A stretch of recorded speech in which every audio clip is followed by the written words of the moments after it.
नमस्कार, मैं हूं हरिशंकर व्यास। स्वागत है आपका बिहार विधानसभा चुनाव 2020 में। बिहार में प्रचार शुरू हो गया है। रियल और वर्चुअल रैलियों व सोशल मीडिया दोनों से पार्टियों का हल्ला प्रारंभ है। पहले चरण के मतदान वाले विधानसभा क्षेत्रों में उम्मीदवार भी माहौल बनाने में जुट गए हैं। सवाल है कि भाजपा अध्यक्ष जेपी नड्डा की रैली और बाकी जनसंपर्क में जनता कैसी साबित हो रही है? कैसा जनता का रिएक्शन है? क्या जनता में चुनाव को लेकर हलचल है या कार्यकर्ताओं में ही सब कुछ सिमटा हुआ है? आज इस पर फोकस और चर्चा है, मगर उससे पहले जाने आज की सुर्खियां।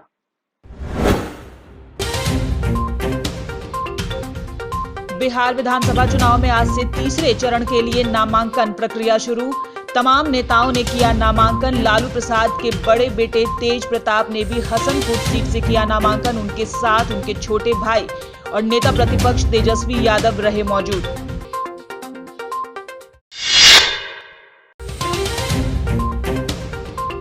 बिहार विधानसभा चुनाव के लिए भारतीय जनता पार्टी ने अपना वीडियो कैंपेन किया लॉन्च। बॉलीवुड एक्टर मनोज बाजपेयी की मुंबई में काबा की तर्ज पर बीजेपी ने बिहार में ई-बात चुनाव सॉन्ग किया लॉन्च। वीडियो कैंपेन में एनडीए राज में किए गए कामों को गिनाया गया।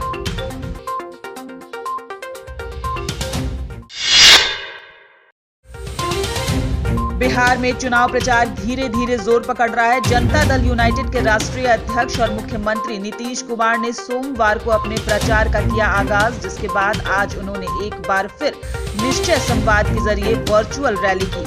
नीतीश कुमार ने अलग अलग जिलों के 11 विधानसभा क्षेत्रों को किया संबोधित।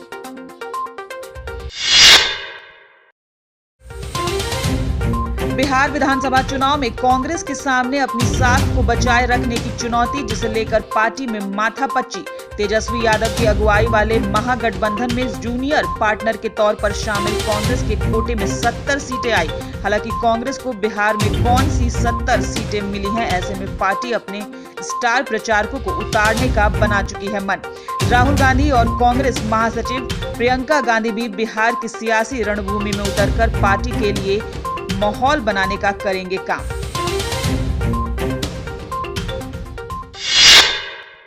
भाजपा के राष्ट्रीय अध्यक्ष की गया में रियल चुनावी सभा हो चुकी है। पार्टियों के प्रदेश नेताओं का जोर जनसभाओं पर अधिक होता लगता है। वायरस के आंकड़ों के गिरावट में भी पार्टियों और नेताओं में खूब प्रचार का मूड बनता हुआ लगता है, मगर राष्ट्रीय नेता वर्चुअल प्रचार के ही भरोसे अधिक रहेंगे। बिहार में इस बार चुनाव फटाफट हो रहे हैं, इसलिए प्रचार का अधिक वक्त नहीं मिलेगा। इस सप्ताह से बड़े नेता प्रचार में अपने आप को जोक देने वाले हैं। सवाल है, प्रचार के मामले में कैसे क्या फर्क बूझे जा रहे हैं और मतदाताओं की इसमें भागीदारी कैसी और कितनी होती लगती है? इस पर आगे बातचीत करें उससे पहले देखें खास खुलासा।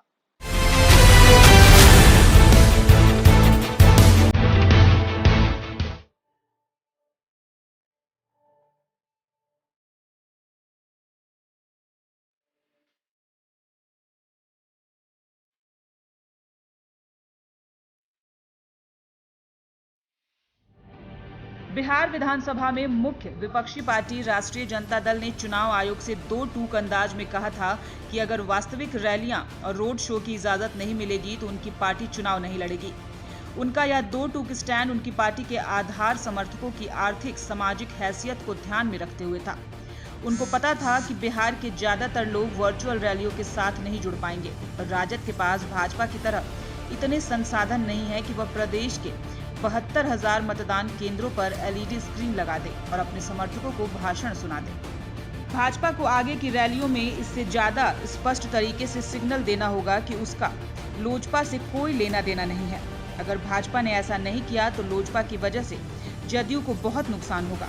क्योंकि लोजपा ने जदयू की सीटों पर प्रत्याशी उतारे हैं और लोजपा उम्मीदवारों के नामांकन में नरेंद्र मोदी जिंदाबाद के नारे लगा रही है।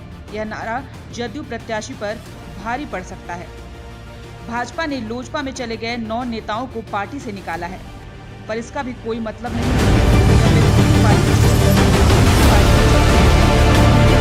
निकालने का क्या पॉइंट बनता है। बिहार की दूसरी वर्चुअल रैली हुई जो मुख्यमंत्री नीतीश कुमार ने की। मुख्यमंत्री ने सोमवार को वर्चुअल रैली में 1 घंटे तक भाषण दिया।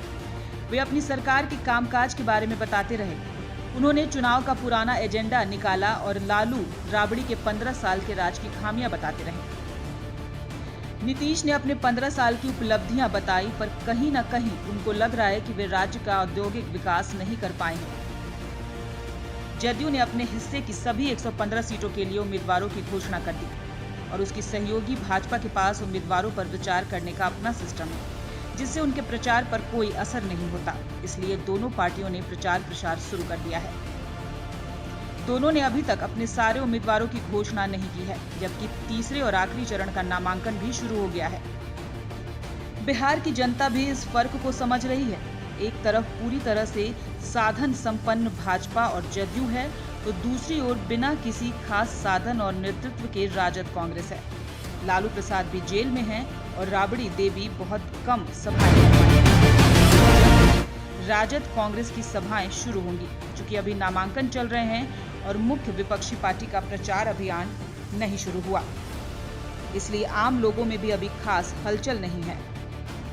लेकिन जैसे ही तेजस्वी और तेज प्रताप प्रचार में उतरेंगे और प्रधानमंत्री नरेंद्र मोदी की पहली सभा होगी, वैसे ही चुनावी हलचल भी तेज हो जाएगी। प्रचार के लिए सभी पार्टियों के पास अब महज 22 दिन का समय है। इसी में प्रधानमंत्री की 20 सभाएं होने की बात कही जा रही है। प्रधानमंत्री की सभाएं शुरू होने और नीतीश व तेजस्वी की रैलियों के लिए बाहर निकलने के बाद चुनावी हलचल तेज होगी।